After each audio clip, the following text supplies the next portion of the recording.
Did you get some sort of notification telling you that I'm recording? I'm curious. Yeah, Yeah. it says consent. Okay. Please go and click whatever it is you need to click to whatever. All right, so let's get started. We're going to take the lesson 3 notes on page 59 in our workbooks. And it says, a drive-in movie theater charges $6 per car. So let me underline that because that's important.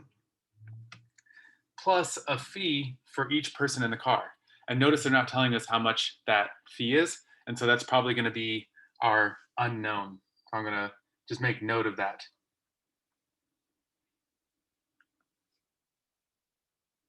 Oh, let's let this student in.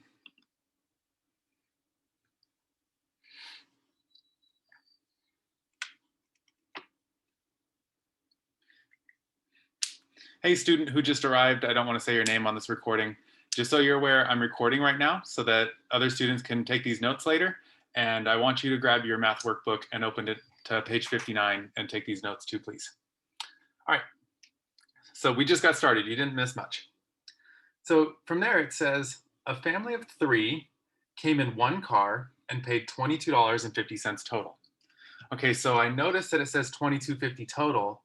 And the first question we're asked to do is select which of these 2 tape diagrams best matches the situation. And both of them have $22.50 across the top. So that's not going to be the thing that will help us decide which one's better. Well, okay, so let's go back to the information they gave us. $6 per car. And then a family of 3 came in one car. One car. This is like the biggest, most important piece of information here. Because now when I go and look down at the diagram, I see that they both have 3 X's. And I'm pretty sure that that's supposed to represent our unknown, the fee for each person in the car, right? In fact, I'm going to do these people a favor and define my variable because they didn't do it. X equals fee per person. We always define our variables. All right, but what I notice is that this one has $6 3 times in it, and this one only has $6 1 time in it. And this one feels like it makes more sense, diagram B, because it's $6 per car, and they came in one car. And so there should only be one instance of the number 6 in there, and I think that's enough for us to choose diagram B.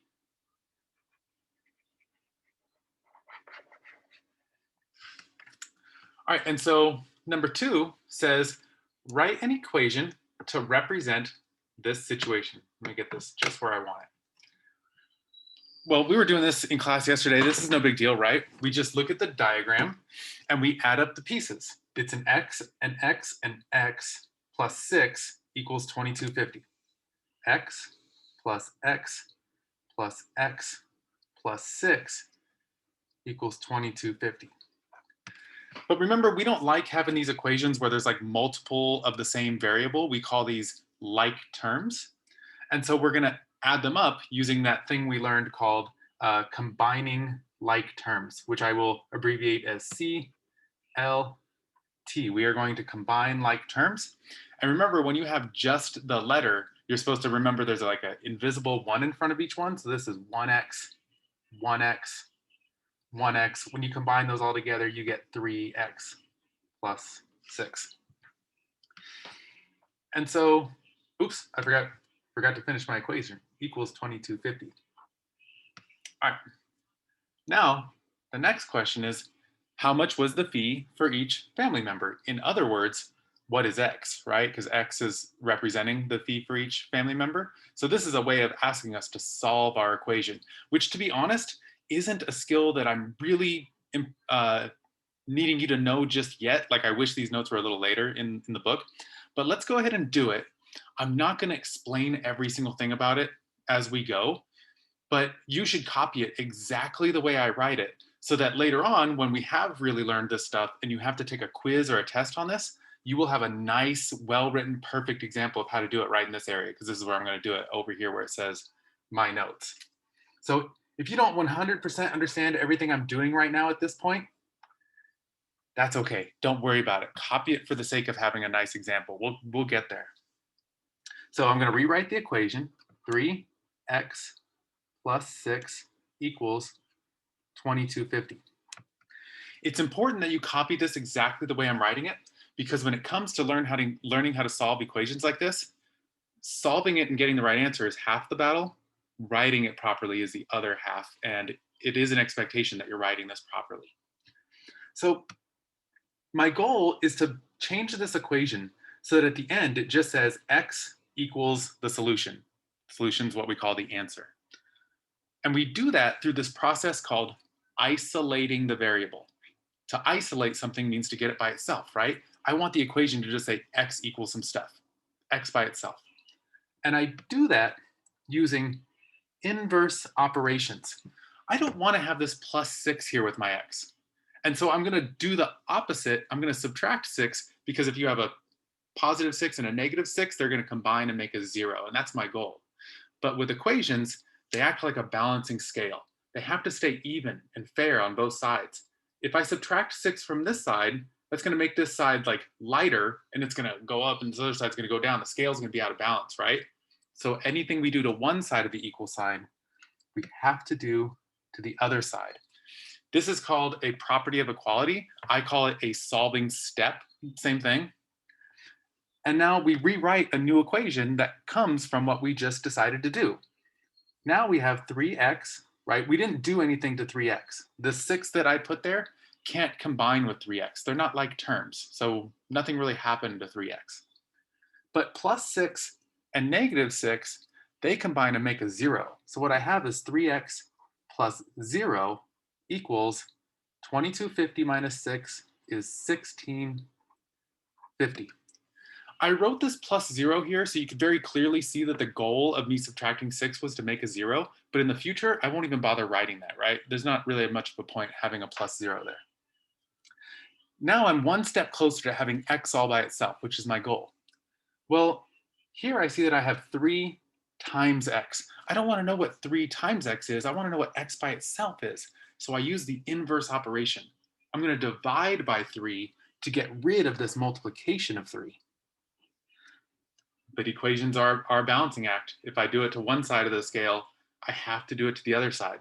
So I divide by 3 way over here. Notice I'm writing on the other side of the equal sign, not accidentally like underneath the 0 or something. And what happens here is 3 divided by 3 is 1. So I'm left with 1x, which is the same as just x. Normally I wouldn't even write that 1, but I wanted you to see it. Equals, I'm not even going to bother with this plus 0 anymore. It's a 0. I don't need it. 1650 divided by 3 is $5.50. So that's our solution here. X equals 550. Let's go ahead and circle it, bubble it, cloud it, whatever you like to do. And we can put it over here as our answer to number 3. So when you're solving an equation, this is essentially how it should look. Your starting equation, some step that you're performing to both sides of the equal sign, a new equation that came from that, some other step that you're doing to both sides of the equal sign, and then a new equation that comes from it, and eventually you get to a new equation that just has x all by itself, and then you're done. All right, so last thing. Questions 4 and 5 are essentially the same. They just want us to answer it in different ways. 4 says, describe how you can tell from the tape diagram that your solution makes sense. In other words, we're going to verify our solution. That's what this process is called. And our solution is $5.50. And the same thing here. Number 5 says, describe how you can tell from the equation that your solution makes sense. So we're going to verify again. The only difference is in question 4, they want us to verify using the tape diagram. And in question 5, they want us to verify using our equation. The way you verify is you make a substitution and you evaluate, like we were practicing in the pair deck yesterday. I'm going to redraw the tape diagram. So it had 4 parts to it, 1, 2, 3, 4. And everywhere there was an x, I'll just substitute my solution, which is $5.50. So just go back and looking up at it, it was x, x, x. Now it's going to be 550, 550, 550, and then still 6 in the last box. And the way tape diagrams work, you just add it all up. It does turn out that that all adds up to 2250, which is what we want. If you put the number in for your x and it comes out to the number that the equation said it should have at the beginning, the $22.50, then you're good. Let's try it with the equation. This is something you'll definitely see on a test or a quiz. Verifying a solution in an equation like this, super important skill. So we rewrite our equation the way it was at the beginning. 3x plus 6 equals 2250. Now let's substitute our solution that we were pretty sure is right in for x. 3 times $5.50 plus 6 equals 2250. I write the whole thing out again every single time. This is the proper way it's written out. Now let me start evaluating. 3 times $5.50 is $16.50, and then plus 6 equals 2250. 1650 plus 6 is 2250. And so this is what we want. If you do this process and you get down to an equation that's like literally just the same number equals the same number, that's what we call a true equation. It's true, right? 2250 equals 2250. And you put a check there, or you say, yes, 2250 is the solution, right? It's verified. We know for sure it works now. It made the equation true. If you ever try this process and you come to an equation at the end where it's like some different number equals a different number, like if it said $19 equals 2250, that would be a false equation and your solution would not be verified then. In fact, something went wrong and you probably need to do the equation again. All right, I'm going to stop recording now